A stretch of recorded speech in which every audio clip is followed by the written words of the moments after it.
Hello, everyone. It's Phil and Wedge here from the OK Football Show. It's the first one of the year. We're back. Wedge and I are back, and it's been wonderful to have a break. It's been great not talking about the football because it was a difficult year last year. Let's face it. But we're back now. We're back in League One. Yeah, Ollie's given us our own show, so apologies, Ollie, if we do lose subscribers. We won't do that. But we're here today. Obviously, you can see we're in different surroundings today. We've had a great time at the Bricklayers Arms, but just through life, really, we've decided to do a bit more midweek. So we're recording on a Tuesday night, and I think essentially what we want to do is get into it and start talking about Luton Town. And where better to start off than the summer signings? So the first things first, we've got a new captain. Cal Naismith's back, Wedge. We do. And I still think that's probably the best bit of business we've done all summer so far.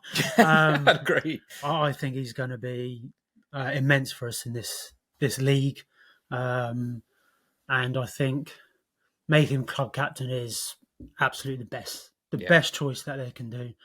And I think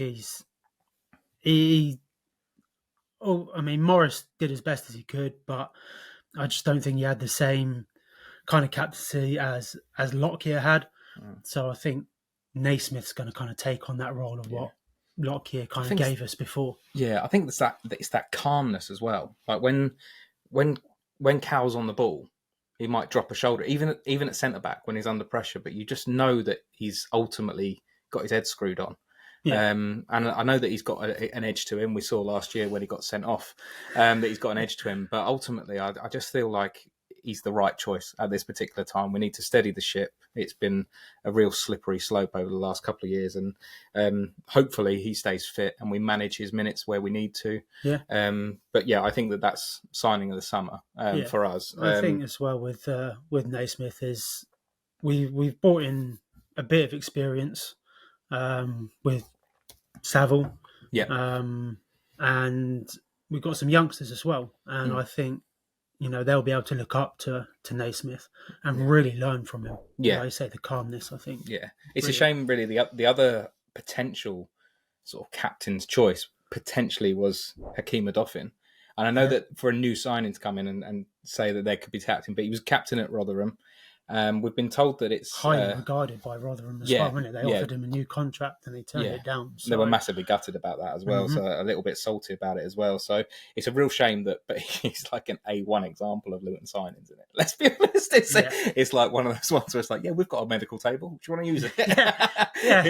It's not the most ideal signing. And we do obviously wish him well, and I want to see him on the pitch because by all accounts he's a fantastic footballer. But it's a bit worrying that we've signed someone that I was really hopeful was going to be a pivotal piece in our starting 11, and already he's out of the count. So that's a real shame. Yeah, when you've got Mengi who's just got injured, Anderson's going to be injured.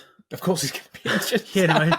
Burke's left. I think Odoffin would have really been a linchpin in that defensive role. But and another one, Marv as well. We haven't seen Marv throughout the course of the summer. And for me, I love Marv. I desperately want to see Marv back in a Luton shirt, but I'm also aware that I think we got the best out of him in the promotion season. And obviously things haven't gone right for him since then. But the most I've seen out of Marv was when they had that open training day. Yeah. And we saw him on the bike, didn't he? That's about as much as we've seen of him over the last 18 months. It pretty much is. And it's a real shame, but like I say, in that position we've got Saville, we've got Walsh, we've got Clark can play there. I prefer if he didn't. But he can play there. And obviously at the weekend, who was it that was in there with him? It was consults notes. It was Baptiste. If we're talking about a walking injury, then Shandon Baptiste. But I personally was quite shocked not to see Walsh in the starting lineup. But Friday will tell, and we'll talk about that later on in the show when we start talking about the Wimbledon preview. But going back to the signings, I spoke about Adolfin, and he was part of a triple reveal. Nahki Wells from Bristol City, so we got excited about him, didn't we? Yeah. And actually, I watched him against Spurs, and I thought he was pretty good. Yeah. Like I say, he's clever. He doesn't chase down balls endlessly. I thought that we had a high press behind him. I thought that we won possession quite well against Spurs, but he was good with the way that he used his energy, and it meant that in the second half he came into it when there was a few spaces. There was a good save from him on the volley, put in a good low cross, and ultimately they were chasing the playoffs last year, Bristol City. So he's come from good stock, So I'm pleased with him. And we need from with Wells is a fast young striker. Yeah. Whether I don't know much about Gideon, whether he is that kind of second striker to go with Wells, because like you say, Wells has got the brain.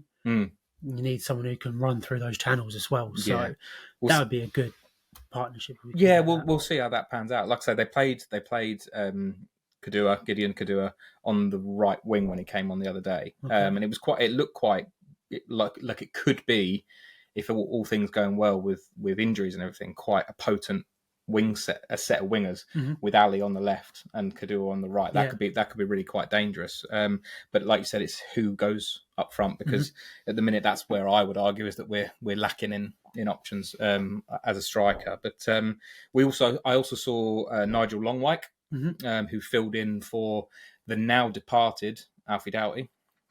He played left back. Naturally right-footed. I thought he did quite well when he came on. Or I say when he started. And yeah, I'm quite impressed with that as a signing as well, because he's won promotion from League One before with Plymouth. He comes from good stock at Wolves, knows the league. And like I say, I thought that he looked pretty decent. So I'm pretty pleased with him as well. Who we didn't see a lot of was Jake Richards at the weekend. I know that he's been involved with some of the other pre-season games, but I was a bit gutted about that. In the pre-season you go and you kind of like you want at least half an hour just to sort of clap your eyes up.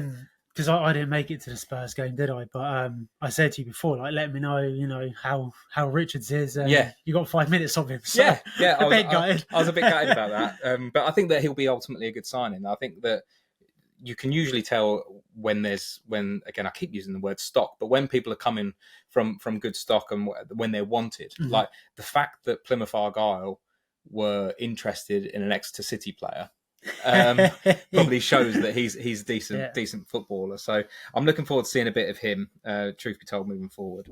But speaking about the squad, it does bring questions. I just mentioned about Doughty, and also if you haven't done this yet, check out Mark Ryman's video about the communications between the club and the fan base at the minute. It's a 10-minute watch, really, really insightful, and I think that, truth be told, it in a weird way, I think that he's right in terms of galvanising the fan base. Like we've gone through some serious highs in the last couple of years, and it can be easy to have differences of opinion, but ultimately, as a cohesive fan base, we all know there's something not quite right at the minute. And I think that Doughty, for me, was a bit of a case study, really, as to how the communication's going. So I can see it from a business point of view. They don't want to show their hand, right? They don't want to say and Millwall probably didn't want us to show their hand by saying he's definitely not playing this, that, or the other. But when it's a case of, he's in the team, he's starting at 3 p.m. Then he's not. Then he's injured. Then there's media. Then there's interest from another team. Like, we all can see with our own eyes. We're all football fans. Just say transfer speculation. He might be up for sale. He's obviously looking for a move, and ultimately, we don't want him injured before he potentially makes a transfer. Just say it. Like Mengi. Yeah, just say it. Yeah. Like and now we're stuck with Mengi. But it's another example of the poor communication, and it's almost like, again, with the Doughty, as if they think that we don't expect these players to leave. Your Doughties, your Kaminskis, your Asgards, we all expected there to be interest in these players. it's not like it's a surprise that someone wants to buy Doughty. I think he's a fantastic player. And, a lot of people are saying he was out of shape and stuff last year, but he was running to the ground. Our championship, the year we got promoted, the year in the Premier League, and I think it just had a massive toll on Doughty, and it's where he picked up the injuries. And I can't remember what injury where he got his foot. Was it Leeds at home possibly? And he played the last 10 minutes up front to stay on.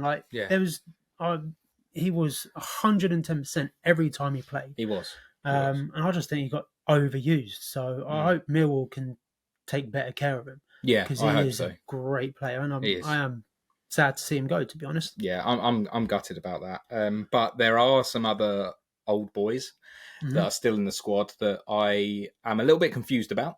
There are some that I would love to drive them wherever we'll take them, and I wonder if we quickly go through those before the sort of transfer window shuts, before the season starts. Now, obviously we saw Baptiste play against Spurs. I was surprised. I thought that he would be one of those ones that's moving on, but if we can use him for, I don't know, maybe 4 or 5 minutes every single game before he breaks, that'll be great.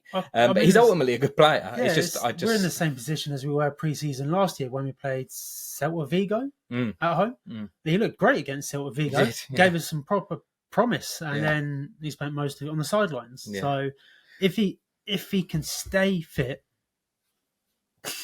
he could be helpful. But he could be very good in this league. Yeah. But if someone wants to come and take him. Yeah. And then speaking of that, Teden Mengi, again, crippled. Like when we first bought him, do you remember his injury record? And everyone was like, why are you buying Mengi? Yeah. And then he was fit for a window. Yeah. Did play most of the Premier League season, to be fair. I think he was thrust in. He's under... Is he under 21s or under 20s for England, isn't he? He's been playing at that level. So he shouldn't be in League One. So see you later, Tedden, because at the end of the season, fast, athletic when he's fit, but he's a hoof merchant. And maybe that's what we need in League One. Maybe I'm being naive, but I want someone that wants to play for us. And hindsight's a great thing, isn't it? We should have let him go. Beginning of last season, when he was commanding a fee. And then speaking of others that potentially could command a fee and potentially need to, I say need to go. It's a shame because you mentioned about that open day, and I actually thought he was great. He was good value when he was coming around and speaking to the kids and everything like that. But Tahith Chong, we haven't seen him. Does he fit in a League One side? I would argue no. I think that he probably thinks that he's better than playing in League One. And again, I think he is better than League One. I think he is better than League One. But his output in terms of goals and assists last year, he did nothing. I think he got like 1 or 2 assists, if that. So it's one of those ones where, again, I'm guessing he's on some pretty considerable wages, considering we bought him as a Premier League player in that season that we went up. So I think that it would be quite savvy of us to potentially cash in on him. He'll want to be cashed in upon. It's whether or not he's ready to go or not. And then there's other players as well. I think there's been remote interest in Izzy Jones as well. I think he's Championship player all day long. I think that it'd be a real shame actually for him to play in League One. Even though it would be great for us, don't get me wrong, it'd be great for us. But I think that he's better quality than a League One player. But then again, we only bought him in January. It's crazy how we're saying all these players are better than League One, and yet they got us relegated. But I'd say Jones. To be fair to Jones, I'd say that he came in January, and we were already absolutely ruined by that point. We were always fighting an uphill battle at the time when he was there, and I love the fact that Jones played with a smile on his face. And he did. You would see him laughing, and he got better and better as well. He did. He did. He started really coming into it. So But how much did we pay for him? Was it 5 million? It's 5 million, I think. I think it was 5 million. So, and then we've got another. To get that back. Well, it would be nice if we got that back, but people are going to be snipering off of us. They're going to know that we need the money. So, and then other than that, do we need the money? I don't know. I mean, because we're on Sky every week. We're apparently playing on a Thursday night against Reading now on the 18th of December. So that's nice. A Saturday 3 p.m. that's been taken away for a Thursday 8 p.m. December? Yeah. So anyway, a mystery for you. All right. Where's Lamine Fanny gone? Because I don't know. Do you know? He scored 2 against Boreham Wood. Yeah, he started in the pre-season. I haven't seen him since. Have you seen him? I mean, if he's scoring, I mean, without trying to disrespect Boreham Wood, like it was the first pre-season whilst we were based in England, and they're ultimately in the league that they're in, and we're in the league that we're in. But did Woodrow score as well? I mean, that... yeah, we won't mention Collie Woodrow. I was trying to skirt over him, but Lamine Fanny he's gone. He wasn't in the squad the other day. I don't know whether he's picked up a niggle or if there's interest or if again, these are the things that I'd like to know. Yes, there are a number of inquiries for Lamine Fanny, so we're not putting him at risk by putting him into the pre-season friendlies. Just be honest with us. He's got a bit of a nut, and he's probably going to be in Bloomfield's plan, so we don't want to risk him. Yeah. It's all a bit. Again, it's all a bit young player who a bit could weird. do really well at this level. He could. I mean, I mentioned about friendlies. So we played Boreham Wood. We beat them 3-0. Mm-hmm. We played Southend. We played Gillingham. Beat them both 2-0. And then we drew 0-0 to Spurs. Obviously, I think to me the most important. We played that Slovenian team and won 8-1. The only team we conceded a goal against. So So as much as I moan about the defence on occasion, we've ultimately done quite well in the pre-season. I think. For me, not concede. I mean, I know we're playing Southend and Gillingham, and no disrespect to them, but they are lower league teams. Yeah, leagues lower than us. Yeah. But not to concede against them, I think is. And I thought, one signing we did. I was just about to mention him. Okay, fair enough. I was just about to mention him in the Spurs game. Mind. Yeah, I was just about to think about a good segue, and you've ruined it. Sorry, I was thinking about James Shea's penalty save. Yeah.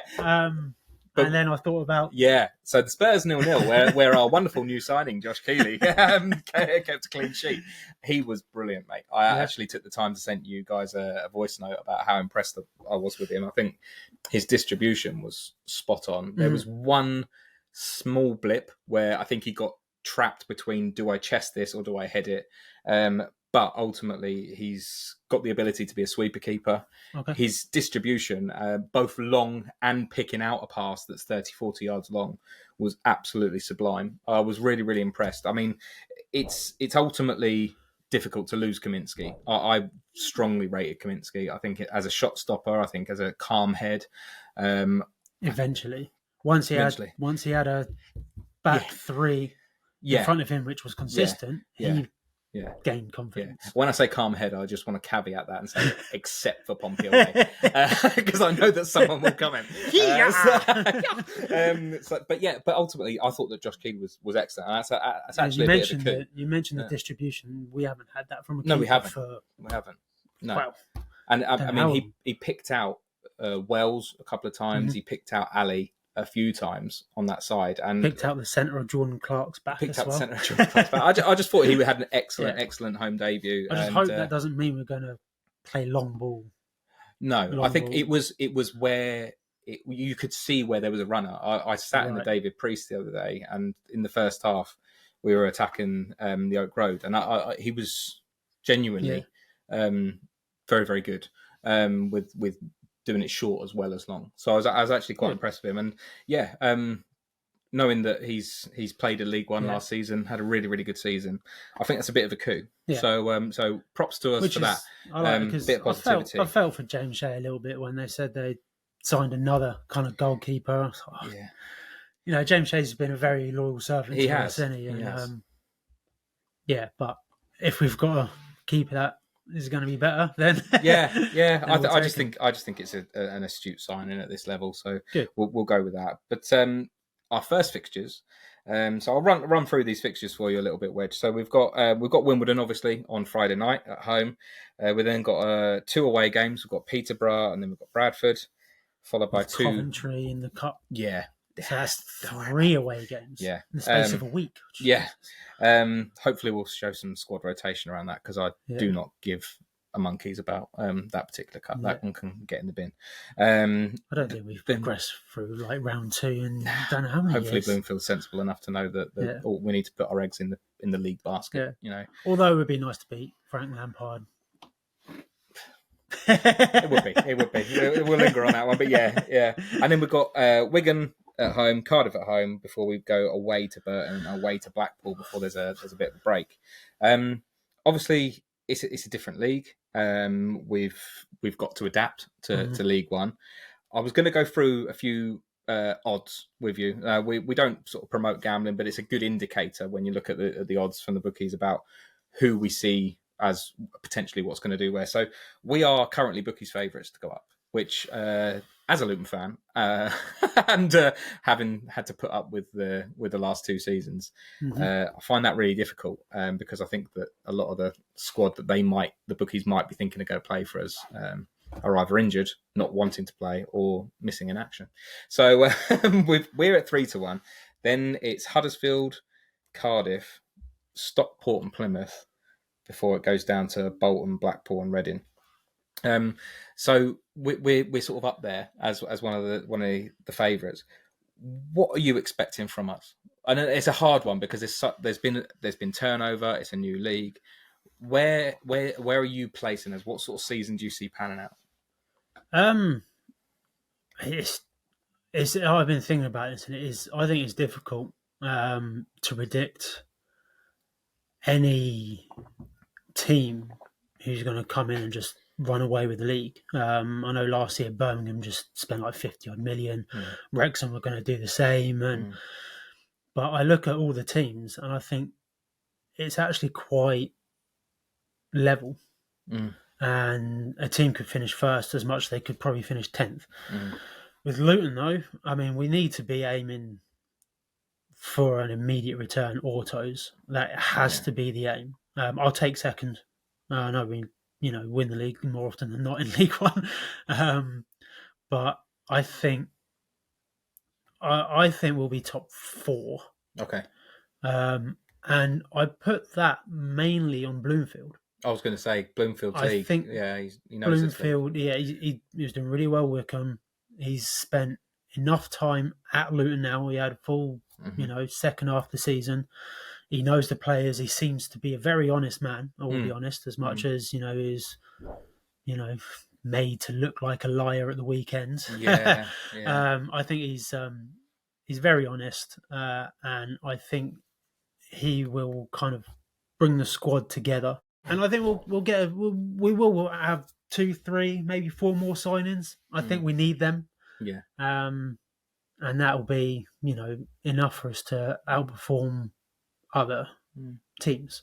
So that's kind of where I'm looking. I hope so. I mean, I think I'm torn because I feel like the way we played against Spurs, I thought we pressed brilliantly.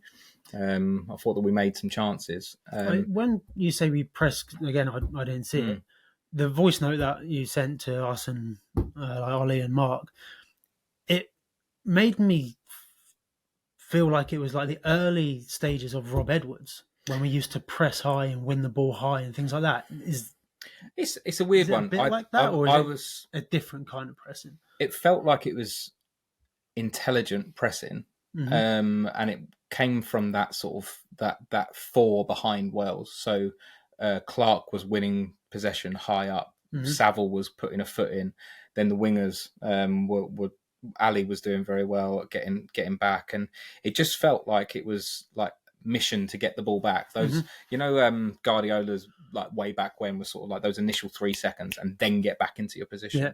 It felt like those 3 to 5 seconds were successful, and therefore we were winning possession higher up the pitch, which was good because you don't want to be playing the ball around the back and letting them set in. It was a turnover, which created some chances. So I feel like that was, if that's the way we're going to play, that'll be good. Yeah. And we ultimately we are blessed with, at the moment, as things stand, we're blessed with a bit of depth in the squad. We said about the centre midfield earlier on, like at the weekend, it was Baptiste and Saville playing with Clark slightly further forward. We've got the likes of Walsh that can come on. We've got the likes of Zach Nelson that can come on, that have got legs. Yeah. So we can play that sort of game. So I was positive from that, and I know it's only a friendly, and I know that Spurs were ultimately they weren't putting their all in, but it gave me positivity. Where I worry is long, hard season, lots of travel, acclimatising. whether or not we've got the people to put the ball in the back of the net. I mean, ultimately, Nahki Wells, as much as I was impressed with him, if he tears a calf, like who goes up front? And do I want to rely on going up with Collie Woodrow? I don't. I don't know how long Adebayo's. No. I mean, it was like an ACL, wasn't it, against Leeds, and it's a big injury. So and Jacob Brown. I'm going to say I would love to see Jacob Brown in this. Jacob Brown in League One would be good. Him and Nahki Wells, I think, would work. I mean, Jacob Brown. The one thing you can never accuse Jacob Brown of is shying away from a game. Yeah. Like he absolutely runs his knackers off the whole time. And I made that point last year that actually he's pressing. It could be the new Benson and Andre Gray. It really could. It could be, it could be. But it's so I have my I'm wary, and I think it's going to be more of a case of playoffs / even as far down as sort of 7th, 8th, 9th, because I think that we'll ultimately have quality to turn over some sides. I think coming to Kenilworth Road, we might see a lot of teams sit deep and ask us to break them down, which could be quite boring. But I'm sitting on. I think that it's going to be a case of 6th or 7th place for me. Yeah. And that might seem really negative, but it's just. I also think that's also a knock on from the last 2 seasons as well. It's difficult to turn that tide negativity into positivity when we're just used to losing now, aren't we? Yeah, and that's why it was important to turn over the rot. Yeah, and that's why when we say about these players that are still on our books that we would quite like to go, it's not anything personal. Like I say, but it is one of those things where we need a change in culture, and Bloomfield's got the opportunity to do that to some extent. Whether or not he's being puppeteered from behind about what he can and can't do, I don't know. And whether he's being told to say stuff, that's just purely speculation. But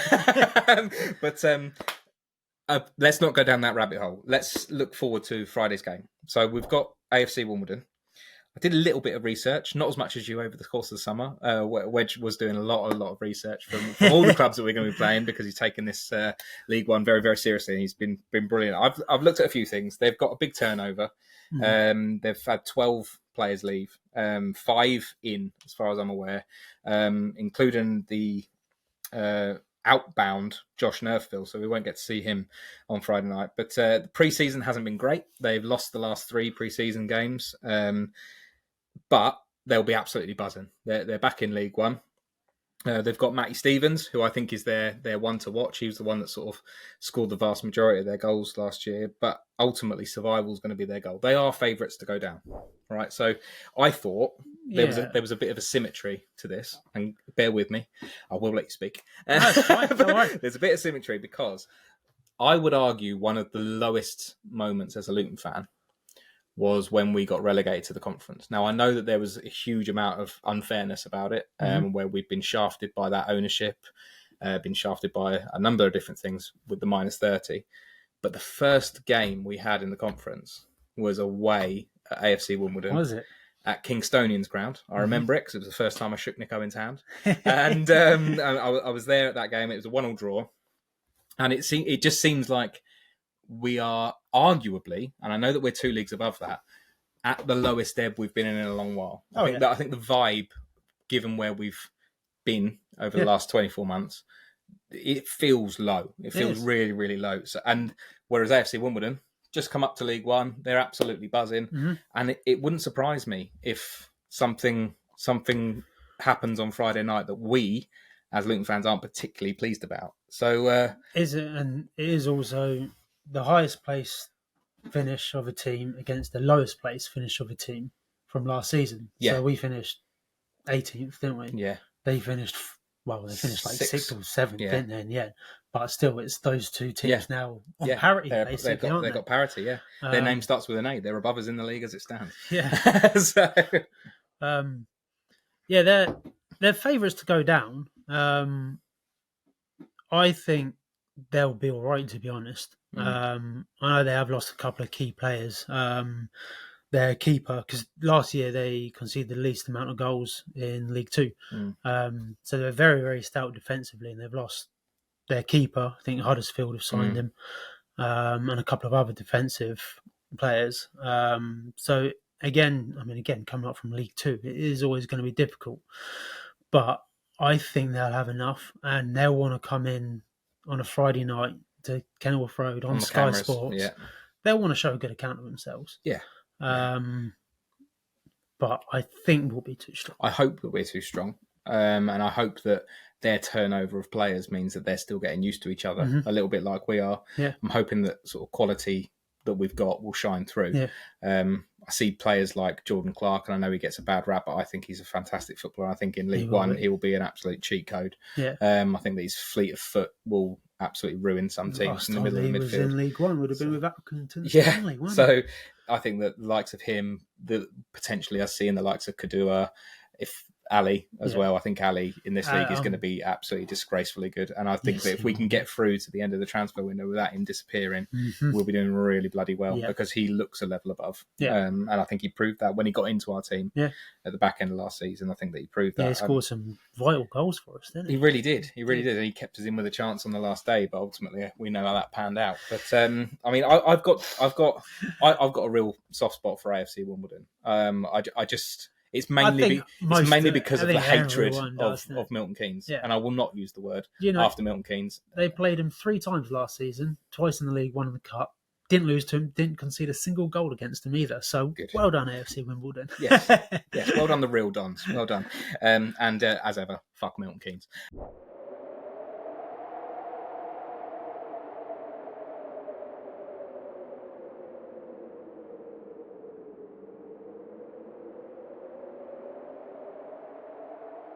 Our starting lineup. Now, I've taken a punt at this purely based on the Spurs game. I've gone for Keeley in goal. I think so. Which makes sense. This might be a little bit harsh on Anderson because I don't actually think he did anything wrong. But if he's fit, I would expect to see McGuinness play. He was the only one that didn't go on the pitch the other virus, day. Isn't it? So if he's well enough to play, I'd expect him to be the linchpin of the back three. And again, McGuinness in League One. Yeah, exactly. So again, keeping him will be good. Hopefully. Then I'll put Cal on the left side of the centre backs with Makoso on the right side. So we've got that same 3 centre backs and wingers. Makoso was brilliant the other day, and we know that he's brilliant. But the way that he was able to cover Raw Walters when he went up, his pace, his agility, he was just so good again. Makoso, does he look like he's advanced already since last season? Yeah, his feet worked the other day. He was dribbling it out of defence, but he still knows when to just get rid. Yeah. And I'd happily see him get rid. I just want him to be a defender. Yeah. Give it a clout, get it out. Yeah. So I reckon it'll be I don't know who's going to go left wing back. Now what I really hope is that we don't negate the attacking prowess of Millie Ali and put him as left wing back. I think that would be a real shame because moving further forwards, he was a lot better and he was very dangerous getting to the byline. You know who's played left wing back for us before? Jordan Clark. No, Teeth Chong. Teeth Chong. He's back. I've just gone with what we went on Saturday. I've put Longwyke in there. Yeah. I think that's probably fair enough. So I've got Walters, Makoso, McGuinness, Cowell, Longwyke. Then I've put Saville in the middle with Walsh. I think to not play Walsh would be really weird. Yeah. I think that he was exceptional for us at the back end of the season. I was absolutely shocked that he didn't play the other day, and I was hoping that it was more a case of giving minutes to Baptiste rather than. Yeah. And I, to me, Walsh is like first on the team sheet. Literally, I think first on the team sheet. So I'm hoping it will be Saville and Walsh, and then I've got Clark and Ali as the 2 sort of like more forward-thinking midfielders propping up Wells. Which means that the likes of Baptiste will be on the bench, the likes of Kodua will be on the bench, Nelson, Nordas. We're saying about striking options. I have to admit, I forgot about Nordas. And he's had a good pre-season. He's put a few goals in. I just... I hope that I get to see more of him, and I hope that he changes my mind, because I felt like he was out of his depth slightly in the Championship personally. I feel, but that's also getting used to the game, the English game. I think that he thought that he had to be physical, so he just went around fouling people. That's all. No, he's a little bit empty. He seemed a bit empty upstairs, didn't he? Last season. Yeah. But if he can, just be allowed a bit of space, a bit of time, because he did show some good footwork and stuff. at the end of last season. However, he did trip up our own player the other day. Yeah, but that's Nordas. He'll do that. Honestly, he'll run into people. It doesn't matter who it is. He just wants to be. It was one of those ones. But... I was, like I say, I was up in the David Priest right in front of me. Like, what are you doing? But yeah, we've got an option to. Yeah. We've got an option to play very different. You put him next to Naki Wells. Mm-hmm. We said earlier on about like the Benson Andre Gray thing. I mean, ages the other way around. But in terms of like the tall and short one, and Wells will know where to make the run. We've ultimately got options though. Yeah, and this is the main thing. We've got some options. I don't know whether you strongly disagree with anything I've said there, or no, I don't. I think the middle of that part. I mean, Walsh and Savile are both very clever and strong and experienced. I just don't see Walsh, maybe to an extent, being able to carry that ball out in the middle. Mm-hmm. Yeah. Again, I mean, harkening back to the Premier League days when we had a Ross Barkley. Oh, Ross. But, I mean, that kind of player who can take the ball and skip past a person and then go. Yeah. You need that, I think, in that centre of midfield. Yeah. So that's the only worry I think I'd have in that. But I don't know who else. Yeah, I mean, there's those two players there that are in the middle of my bench here, and I've put Richards and Baptiste. They're in on the bench. Yeah. I mean, I don't know. I didn't see enough of him. I'd love to. I get the feeling that Richards obviously does play through the middle, but is it a bit more advanced? And like Baptiste, is it a case of when he gets the ball to his feet, he usually plays it off. He's usually quite quick to get rid. And actually his imagination got carried away with him the other day. There was a few passes that I got quite annoyed at. I was like, just find the man. But he was. But ultimately, I have to give him props because he was trying to be progressive. Yeah. But there was a couple of passes that he tried to will beat his man more often than not. I think he is a very technically gifted player. Yeah. Just hasn't got technically gifted hamstrings or knees or anything. Yeah. But it's quite frightening to think of what the options we've got off the bench. Yeah. Like we could legitimately make 5 changes. We could bring on Nelson, Kodua, Baptiste, Richards, Woodrow and Nordas, not Woodrow. Never Woodrow. We've got Tom Holmes back. We've got Tom Holmes back as well. Yeah. League One. I think that he'll be an absolute warrior, like we know he can be. So, so maybe that was a forward thinking, getting him out on loan, keeping minutes in his legs, so that when we did go down, you never know. He hasn't just been sitting on the bench. You never know. But I thought that we'd finish weirdly with 2 things. First of all, score prediction. Second of all, a bit of a nod to some kits. Score predictions? I don't do this. Yeah, we do. We're doing score predictions. Come on, what are we going I guess we did the Sluga 6 last year, didn't we? So, what are we saying? Luton Town 2, Wimbledon 0. Okay. I'm going to go for Luton Town 2, Wimbledon 1. And I think it will go 1-0 to us. We'll get pegged back. And then we'll score in the last 10 minutes. We'll wear them down with the substitutes. Heard it here first, folks. Last little thing. We're obviously in League One this year. Very, very different to what we've been used to. Lots of big teams that are putting out their kits the game before they finish the season. We don't have that. We haven't had that for years and years. But the kit is available as of Wednesday. I saw the notification from Luton Town. So Wednesday, 11 a.m. I think it is, from the shop. But if you want to get it. So we thought that we would have a quick nod to some of the kits in League One. Now, starting with the best one, the absolute banger of the league, in my opinion, is Port Vale's home kit. If you haven't had a look, have a look. The PVFC on an angle is a bit of an anniversary kit, but it's 150th anniversary for them, isn't it? This year, so beautiful kit. Looks very nice, and I am a sucker for a collar on a kit, and a few of the kits have got that this year. I like Plymouth's home kit. See, I like Plymouth's away kit. I think Plymouth's home kit isn't quite that Argyle green that they've actually coined that term, Argyle green. Apparently it was 2001, 2002. They had a kit. Oh, really? And it was Argyle green, and that's the green that they use apparently. But yeah, I think the stripes are subtle, and then the 4 different types of badges that they've had over, their existence, I just think it looks really, really nice. Yeah. And I think it's a bit different and it's quite clever. So I really like Plymouth's kit. Their away kit, though, the black and gold, is an absolute banger. The black and gold does look very, very nice. My away kit, Wigan's. Wigan? It's a navy. And it looks very sleek, very smart. And it's got that collar as well. My notes say smart away kit. There you go. For Wigan. There you go. So, yeah. I think it looks very good. Very close second for me was Burton. Burton. Oh, yeah. Burton's away. Yeah, the white with the kind of very faint gold stripes, thin stripes. Yeah. I thought it looked that's an absolute banger. Very nice. I think that's... And they've got they're with Tag. Which is a brand that I've not seen before. So Tag, it looks like quite a nice kit. The one disappointment I had, and I feel like it's a waste of a sponsor, is Wycombe Wanderers. They've got Hummel, and Hummel kits are absolute bangers usually. The home kit, because they've got the sort of the quads on the front of their kit, it's not really sort of taking advantage of the Hummel sort of chevrons. Mm-hmm. The away kit is yellow and blue, and they have stolen it from St Albans City. I'm sure of it. It is exactly the same as St Albans City, but with a far shitter sponsor, because St Albans City got Ennett Shikari, which is an absolute banger.